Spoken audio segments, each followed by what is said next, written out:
Portugal baru saja dipaksa pulang kampung dan harus tereliminasi dari Euro 2020-2021. Kemarin setelah mengalami kekalahan dari timnas Belgia yang diperkuat oleh Eden Hazard dan teman-teman. Buat para fans Portugal, mohon bersabar dan tabah ya, walaupun harus melihat tim kesayangan kalian pulang lebih awal dari turnamen Euro 2020-2021 ini. Ngomongin tentang Portugal nih, saya jadi teringat dengan salah satu mega bintangnya, yaitu Cristiano Ronaldo, yang beberapa hari lalu sempat viral pada saat konferensi pers, di mana ia menggeser minuman bersoda, yaitu Coca-Cola, dan menganjurkan supaya minum air putih agar tetap sehat.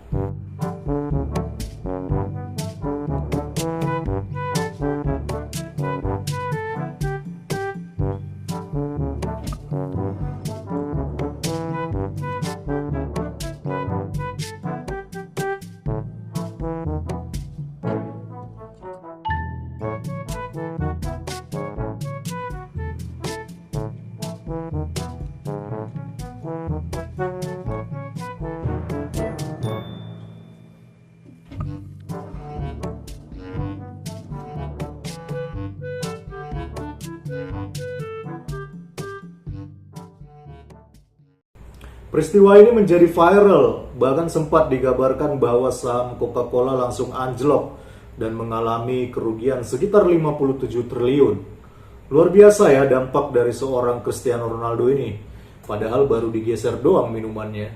Meski demikian, peristiwa ini akhirnya banyak terjadi pro dan kontra ya. Ada yang mengkritik Cristiano Ronaldo karena menganggap Cristiano Ronaldo tidak profesional dan tidak menghormati sponsor yang sudah ikut mensponsori Euro 2020 ini. Tapi ada juga yang memuji Cristiano Ronaldo karena Cristiano Ronaldo dia berani mengkampanyekan pola hidup sehat dengan menganjurkan minum air putih dan menyingkirkan minuman bersoda Coca-Cola. Yang menarik teman-teman, saya merangkum setidaknya ada beberapa komentar yang berasal dari netizen Indonesia ya, yang saya temukan di berbagai platform media sosial. Beberapa ada yang masuk akal komentarnya, tetapi beberapa ada juga yang tidak masuk akal dan cenderung konyol sih. Karena nggak nyambung gitu dengan fakta dan data yang sebenarnya. Dan saya curiga komentar-komentar yang tidak nyambung ini datangnya dari para kadrun. Mari kita review langsung komentarnya. Yang pertama ada yang bilang begini teman-teman. Promosi itu biar Coca-Cola trending, WKWKWK banyak yang melirik dan mencoba beli. Sebagian adalah promosi terbagi dua jenis, promosi secara langsung dan tidak langsung. Dan ada dua definisi positif dan negatif, yang penting Coca-Cola banyak dibahas. Siapa sih yang kagak tahu Coca-Cola? Nah, promosi selanjutnya adalah meningkatkan traffic masyarakat dunia. Apapun caranya, produk tersebut harus trending. Nah, ini saya pikir komentarnya cukup masuk akal juga sih. Apalagi sekarang kita berada di era digital ya. Dimana kan sekarang banyak orang sudah bermain trading ya di pasar saham, melakukan investasi dan sebagainya. Dan apalagi sekelas brand Coca-Cola ini ya, yang sudah dikenal luas lah di seluruh dunia. Bisa saja sih ini merupakan trik marketing agar Coca-Cola juga semakin ramai dibahas. Tapi apapun itu kebenarannya ya hanya mereka lah yang tahu, Coca-Cola dan Cristiano Ronaldo ya. Apakah memang motivasinya untuk supaya brand ini kembali viral, trending, atau memang murni karena Cristiano Ronaldo ingin mengajarkan kepada orang lain supaya minum air putih dan menyingkirkan minuman bersoda. Kita lanjutkan komentar yang kedua. Ada yang mengatakan begini teman-teman. Mantap Bang Dodo, ini baru pesepak bola anti alkohol. Emang dari dulu juga sama, aneh gak suka namanya Coca-Cola, Fanta, minuman Israel Yahudi. Lebih bagus air putih coy, netralisirnya bagus. Coca-Cola, Fanta, jantung lama-lama jebol kalau berani minum itu terus. Coca-Cola minuman beralkohol. Setahu saya, Coca-Cola minuman berkarbonasi, bukan minuman beralkohol. Ini orang salah alamat kayaknya komentarnya ya. Pede pula lagi dia komentar dengan percaya dirinya ya. Ditambah lagi dia mengatakan bahwa Coca-Cola, Fanta itu minuman Israel Yahudi.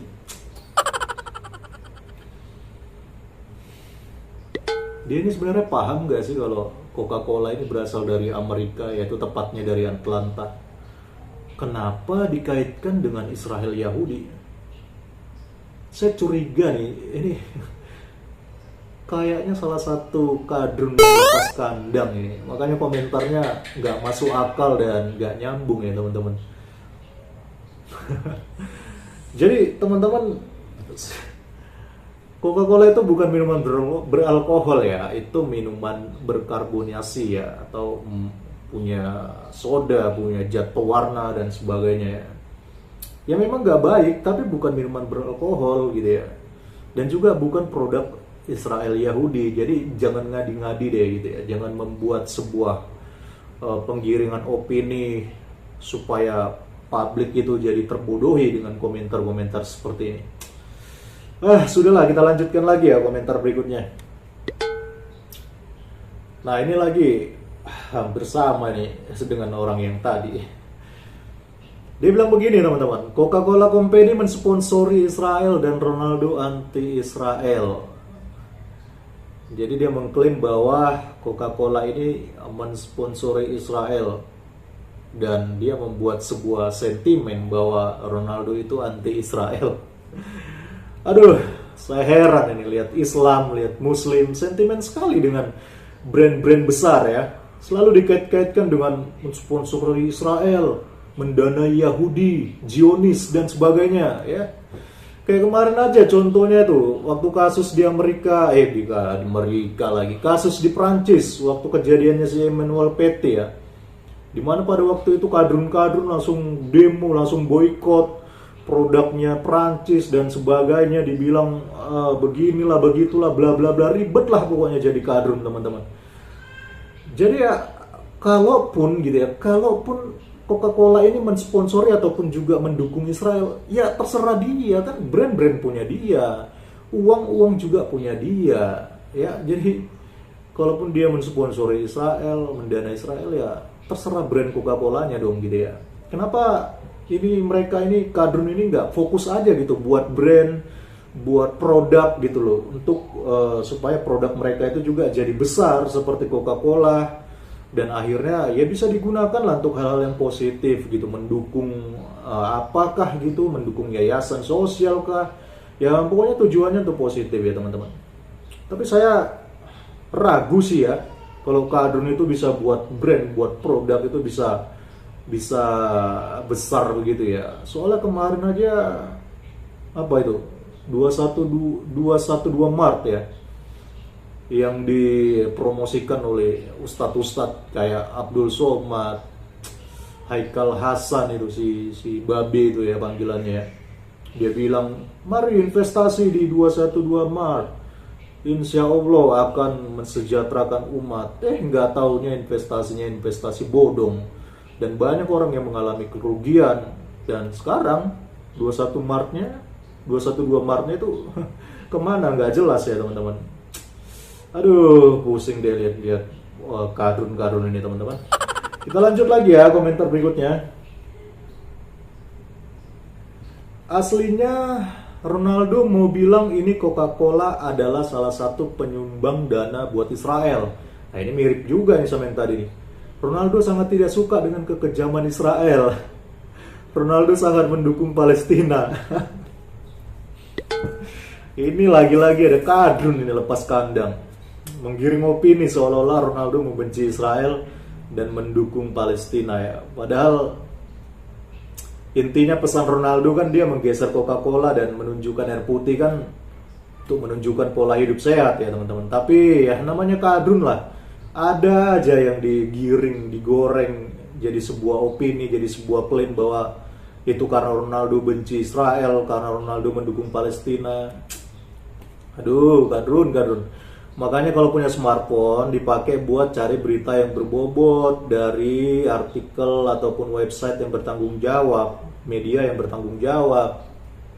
Jangan yang dibaca itu berita-berita dari berita-berita hoax, media-media hoax yang suka menggiring opini, Ronaldo itu anti Israel, Ronaldo itu mendukung Palestina dan sebagainya.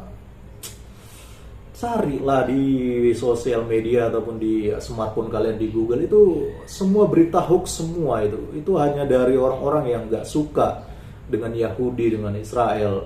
Dan intinya ya begitulah, dibuat sebuah penggiringan opini seolah-olah Ronaldo itu jadi benci dengan Israel ya, padahal semuanya itu udah diklarifikasi sendiri dengan pihaknya Cristiano Ronaldo, dan itu semua hoax.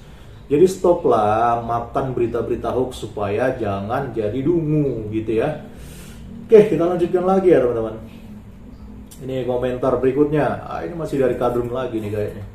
Barakala, semoga si R7 mendapat hidayah. Hidayah katanya teman-teman. Saya nggak habis pikir ya. Lihat Kadrun ini banyak sekali komen-komen seperti ini terhadap seorang public figure ya, yang terkenal ya kan, public figure yang cendekiawan, yang populer. Semoga dapat hidayah, semoga dapat hidayah. Maksudnya apa coba?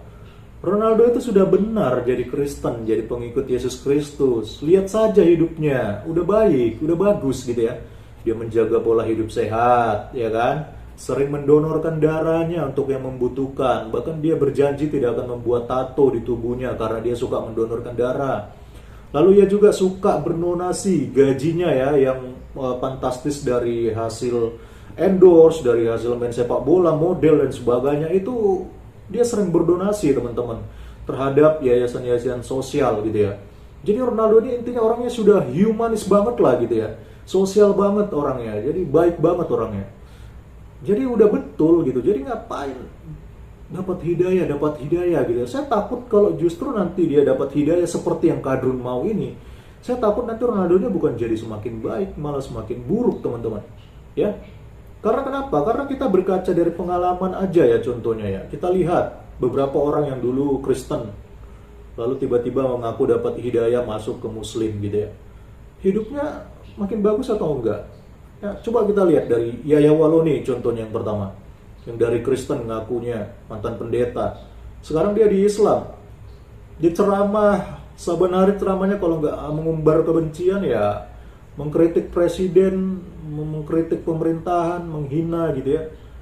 Bahkan juga anjing yang tidak berdosa dia tabrak ya kan, binatang tidak berdosa dia tabrak sampai pincang. Bahkan juga jemaahnya sendiri, bayangkan, jemaahnya sendiri diancam, mau dibanting-banting, diancam, mau dipenggal kepalanya. Coba, pada waktu itu konteksnya dia lagi ceramah loh. Tega sekali dia mengeluarkan kata-kata yang mengerikan seperti itu terhadap jemaahnya. Begini kualitas orang yang mendapat hidayah, ya kan? Lalu kita lihat lagi siapa, contohnya Agustan ya, Agustan. Dulu dia juga ngakunya Kristen, bahkan katanya pendeta. Saya nggak tahu beneran pendeta atau enggak, atau hanya seorang aktivis biasa saja, aktivis gereja. Tapi saya pernah lihat videonya.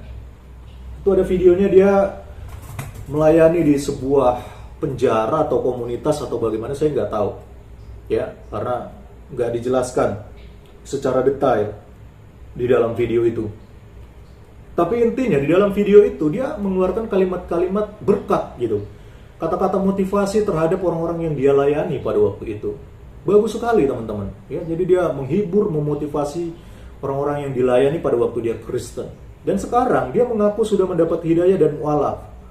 Kita lihat ya hidupnya bagaimana. Terakhir saya pernah lihat videonya dengan Paul Zhang tuh, yang dia debat dengan Paul Zhang. Dia maki-maki dia debat dengan Paul Zhang, itu dia ancam Paul Zhang halal darahnya katanya.